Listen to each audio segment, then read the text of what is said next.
Hello મિત્રો, welcome to my channel Starlight fashion.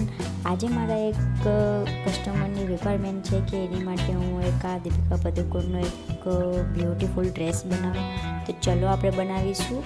તો એમની માટે મેં એમને રિલેટેડ આવું એક બ્લેક શાઇનિંગવાળું મટીરિયલ લીધેલું છે, જે એકદમ સોફ્ટ બી છે અને લુકમાં બી ફાઇન લાગશે એ ટાઈપનું મટીરિયલ લીધું છે મેં.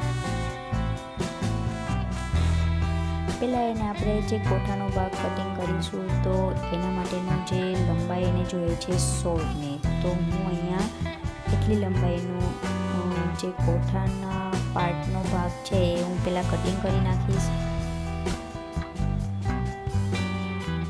અને એમનું કટિંગ હું તમને લાસ્ટમાં શીખડાવીશ. તો પહેલાં આપણે એનું ફ્લેરનું કટિંગ કરીશું. તો આ ટાઈપનું મેં ઉરફ વાળીને 4 પાર્ટમાં મેં એનું કટિંગ કરેલું છે. આપણે આમાં મિત્રો પાછળની સાઈડ ચેન રાખીશું અને પાછળની સાઈડ એક જ આપણે એમાં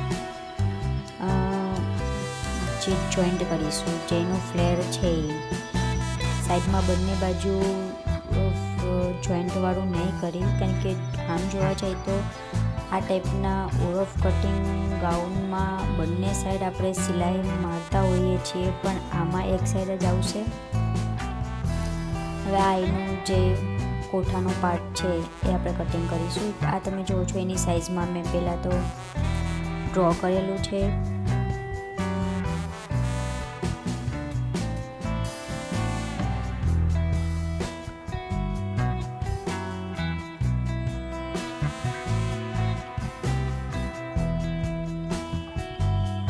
આ થઈ ગયું કટિંગ. હવે આપણે આનું નેક કાઢીશું.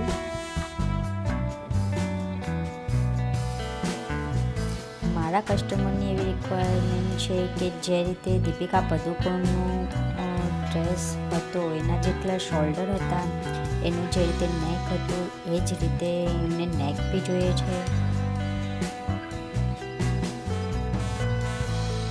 તો અહીંયા એના બે પાર્ટ આપણે અલગ પાડીશું, આગળનો અને પાછળનો પાર્ટ. આ છે આપણો આગળનો પાર્ટ.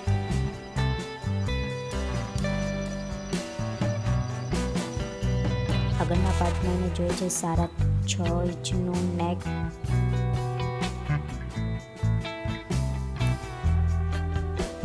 તો એ આપણે ડ્રો કરીને કટ કરી લઈશું.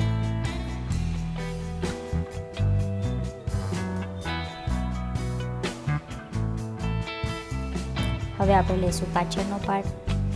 પાછળના પાર્ટમાં એને એકદમ ડીપ નેક જોઈએ છે, તો એની સાઈઝ આપણે રાખીશું 11.5ની.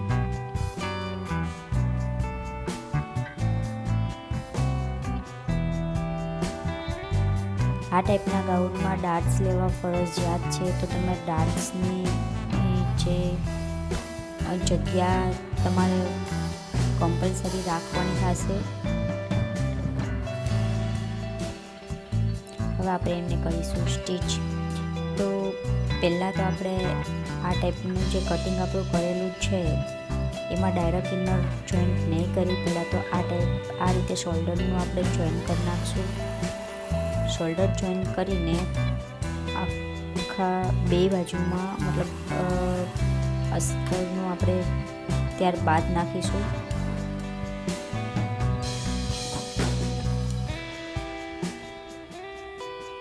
નીચેનો પાર્ટ છે આપણે ઇનરનો પાર્ટ છે.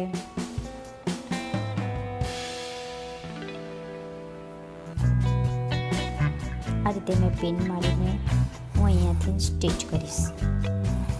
બંને પાર્ટમાં એક જ સાથે સ્ટીચ કરીને એક જ સાથે ઉલટાવી નાખશું.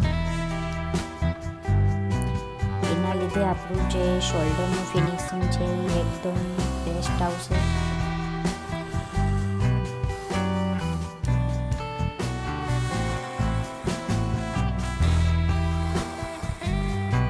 જેટલું બને એટલું આપણે આપણી સિલાઈને અંદરની તરફ રાખવાની ટ્રાય કરીશું.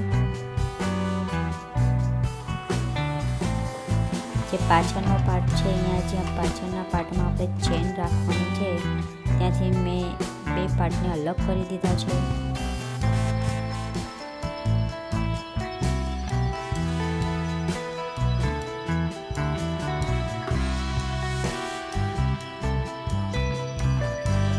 હવે આપણે એને ઉલટાવી નાખશું.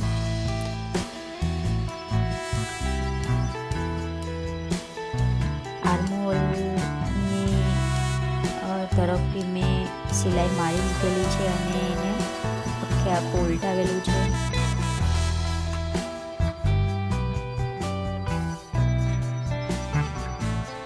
આ તમે જોઈ શકો છો કે ઉલટાવીને કેટલું બેસ્ટ ફાઇન લુક આવેલું છે.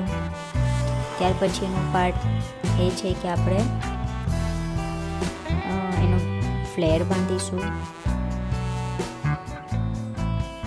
ફ્લેર ચપટાવાળો નથી, બટ મેં એમાં ચપટા લીધેલા છે કારણ કે એનાથી લુક બહુ બેસ્ટ આવતું હતું અને જે ફોટોઝ આપણે જોયેલો હતો એમાં બી સેમ ચપટા લીધેલા હતા. તો ઉરફ કટિંગ કરીને મેં ચપટા લીધેલા છે. અને આ એમાં આપણે કરીશું કેન એડ. કેન ખાસ કરીને એડ કરવું જરૂરી છે કારણ કે એનો જે રીતે ફ્લેર છે એ રીતે આપણે દેખાડવાનો છે. સો કેન એડ થયા બાદ આપણે નીચેના પાર્ટમાં, ફ્લેરના નીચેના પાર્ટમાં આપણે આ ટાઈપનું કેનવાસ એડ કરી દઈશું જેથી કરીને આપણો ફ્લેર એકદમ ફાઇન લાગે, એકદમ લુક બી ફાઇન આવે.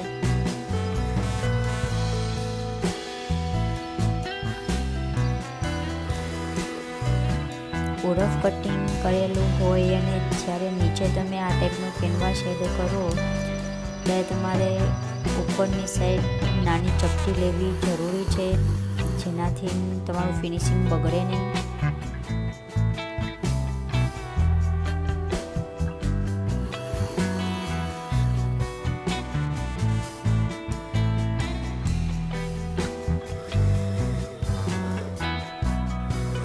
હવે પાછળની સાઈડ આ ટાઈપનું અટેચ કરી લેશું, સિલાઈ કરી લેશું.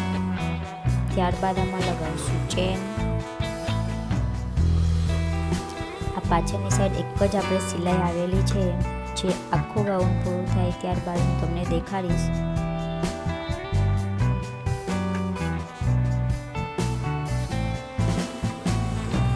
ઇનરવાળા પાર્ટ અને આપણું જે મેન ગાઉનનું પાર્ટ છે એ બંનેને અલગ રાખવાનો છે. હવે આપણે આમાં કરીશું ચેન એડ. જોઈ શકો છો અગર ચેન એડ કરતા નથી આવડતી તો એ હું આગળના નેક્સ્ટ વિડીયોમાં તમને દેખાડીશ. અને આ છે આપણું ફાઇનલ.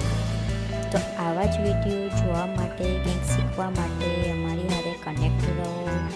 વિડીયોને લાઈક કરો, શેર કરો, સબસ્ક્રાઈબ કરો. Thank you so much.